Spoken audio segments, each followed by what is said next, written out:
একাত্তর TV, Facebook এবং ইউটিউবে আপনাদের সবাইকে স্বাগত জানাচ্ছি। আমি হুসাইন আহমেদ সুজাদ। ঈদ মোবারক। আজকে পবিত্র ঈদুল আজহার দিন এবং তবে এই ঈদের দিনে সিলেটের মানুষ কিন্তু শান্তিতে নেই। আমি এই মুহূর্তে যে জায়গাটিতে আছি এটি হচ্ছে সিলেটের জকিগঞ্জের আমলশিদ, অর্থাৎ সিলেটের যে দুটি প্রধান নদী আছে সুরমা এবং কুশিয়ারা, এই দুই নদীর মিলনস্থল। মূলত জকিগঞ্জের এই অমলশিদ থেকেই সুরমা এবং কুশিয়ারা নদী শুরু হয়েছে। আমার ঠিক ওই ক্যামেরার পাশে যে নদীটি দেখতে পাচ্ছেন এটি হচ্ছে ভারতের বরাক নদী। এটি মূলত ভারত থেকে এসে এই জায়গাতে এসে শেষ হয়েছে এবং এর ডান পাশ দিয়ে গেছে কুশিয়ারা নদী আর বাম পাশ দিয়ে গেছে সুরমা নদী। অর্থাৎ এই সুরমা এবং কুশিয়ারা নদী এই জায়গা থেকে শুরু হয়ে সিলেট শহর হয়ে সুরমা নদী গিয়েছে, কুশিয়ারা নদী বিয়ানীবাজার হয়ে ওই দিকে গিয়েছে। তবে এই যে দুই নদী রয়েছে, মূলত বরাক নদী দিয়ে পানিগুলি আসে ভারতের চেরাপুঞ্জিতে। প্রতিদিন যে বৃষ্টি হয় সেই বৃষ্টির পানিগুলি কিন্তু এই বরাক নদী দিয়ে এসে সিলেটের জকিগঞ্জে প্রবেশ করে সুরমা এবং কুশিয়ারা নদী দিয়ে চলে যায়। তবে এই মুহূর্তে বরাক নদীর উৎস মুখ যেটা, সেই উৎস মুখে কুশিয়ারা নদীর পানি প্রবাহিত হচ্ছে 15.18 সেন্টিমিটার দিয়ে। এখানে বিপদসীমা হচ্ছে 15.40 সেন্টিমিটার। সবশেষ পানি উন্নয়ন বোর্ড আমাদেরকে যে তথ্য জানিয়েছে সেখানে কিন্তু এই মুহূর্তে পানি হচ্ছে 15.18 সেন্টিমিটার। দুপুর 12টায় এখানে পানি ছিল 15.15 সেন্টিমিটার। অর্থাৎ সুরমা এবং কুশিয়ারার মিলনস্থল এই অমলশিদে কিন্তু এই মুহূর্তে নদীর পানি বাড়ছে। পাশাপাশি সুরমা নদী কিন্তু জকিগঞ্জ হয়ে, আটগ্রাম হয়ে, কানাইঘাট হয়ে সিলেটের দিকে গিয়েছে এবং কানাইঘাটে কিন্তু এই মুহূর্তে সুরমা নদীর পানি 13.49 সেন্টিমিটার, অর্থাৎ বিপদসীমার 74 সেন্টিমিটার উপর দিয়ে প্রবাহিত হচ্ছে। তবে সুরমা নদীর পানি কানাইঘাট পয়েন্টে কিছুটা কমেছে।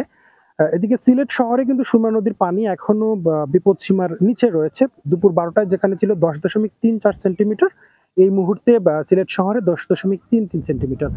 আবহাওয়া অধিদপ্তর আমাদেরকে যে তথ্য জানিয়েছে যে কানাইঘাটে 72 সেন্টিমিটার উপরে আছে, সারিঘাটে এই মুহূর্তে নদীর পানি 19 সেন্টিমিটার উপরে আছে এবং গত 24 ঘন্টায় সিলেটের বিভিন্ন জায়গায় বৃষ্টি হয়েছে এবং বন্যা পূর্বাভাস এবং সতর্কীকরণ কেন্দ্র জানিয়েছে যে সিলেটে বন্যা হওয়ার সম্ভাবনা আছে। তবে আমরা যেটা দেখছি যে ভারতের চেরাপুঞ্জিতে যে বৃষ্টি হচ্ছে সেই বৃষ্টির কারণেই কিন্তু সিলেটে বন্যা হয়। তবে সিলেটের বন্যা বৃষ্টিতে কিন্তু সিলেটের বন্যা হওয়ার কোনো সম্ভাবনা দেখা যাচ্ছে না।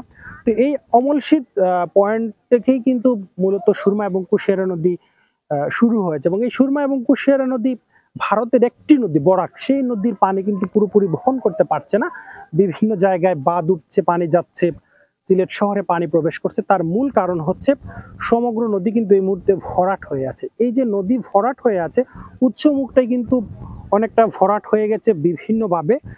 এবং এই যে পানিগুলি আসছে সেগুলি কিন্তু পরিবেশবিদ যারা রয়েছেন, পানি নিয়ে যারা গবেষণা করেন, তারা আমাদেরকে বলছেন যে ভারতের এই বরাক নদী দিয়ে কিন্তু কেমিক্যাল যুক্ত পানিগুলি আসছে। আগে কিন্তু বন্যার সাথে যেটা দেখা যেত যে প্রচুর পরিমাণে পলি আসতো, এই মুহূর্তে কিন্তু সেই পলিটি আসছে না, বালু আসছে, বিভিন্ন কেমিক্যাল জাতীয় পানি আসছে।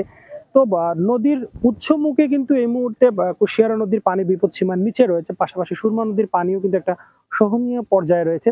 যদিও এই মুহূর্তে সুরমা নদীর পানির কারণে কানাইঘাটে বন্যা হচ্ছে, সিলেট শহরে পানি প্রবেশ করছে, তবে জকিগঞ্জ এলাকায় এখন পর্যন্ত কিন্তু কোনো গ্রাম প্লাবিত হয়নি আমরা সব যেটা জেনেছি।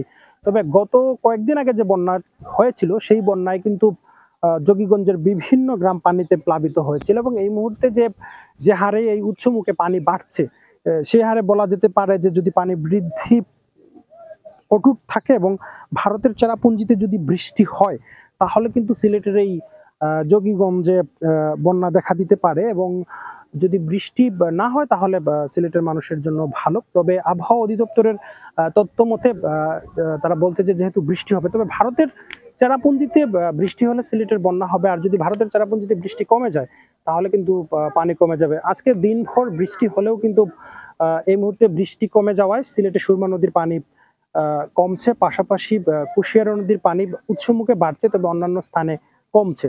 তো এই ছিল আমার কাছে সুরমা কুশিয়ারার মিলনস্থল থেকে সর্বশেষ পরিস্থিতি।